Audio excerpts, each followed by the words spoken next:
জাগাখিনি কোনে কোনে চিনি পাইছে কমেণ্ট কৰি জনাব, আমাৰ দৰঙৰখিনিয়ে বিশেষকৈ চিনি পাব।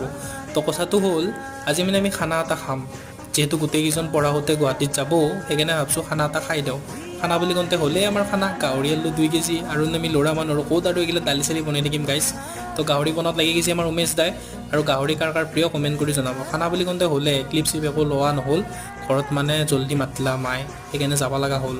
তো গাড়ীত উঠি ঘৰ গুচি গ'লোঁ। ঘৰ গুচি যোৱাৰ পিছত ঘৰৰ পাই বতৰটো চাওকচোন কেনেকুৱা হ'ল, মানে কি ক'ম আৰু, ভাল বাচিলোঁ বুলি ক'ব লাগিব। আৰু তাতে হ'লে গৰু যিকণ দিলোঁ হয় গাইছ। আৰু বতৰ চাওকচোন, ৰ'দো দিছে বৰষুণো দিছে, আৰু সন্ধিয়া ওলাই আহিলোঁ আমাৰ শ্বৰ্ট ফিল্মৰ এডিটিঙৰ কামত। ক্লিপটো চাওকচোন আমাৰ কপিলে কি পষ্ট দিছে গাইছ এইগিলাখান। তো এডিটিং প্ৰায় হ'বই, আৰু আগষ্টৰ লাষ্ট উইকত আমি এইখন দিম। আৰু জিম আহিলোঁ, জিমত আহি ভাবি আছোঁ কি মাৰোঁ, মানে জিম মানে নাহোৱে গাইছ, মানে কিবা মানে সপোন দেখাৰ দৰে জিমৰ তেনে ভাবি ইনো কেনেকৈ আহে জিমত বুলি কেনে। যি নহওক আপোনালোকে ভিডিঅ'টো জাগাখিনি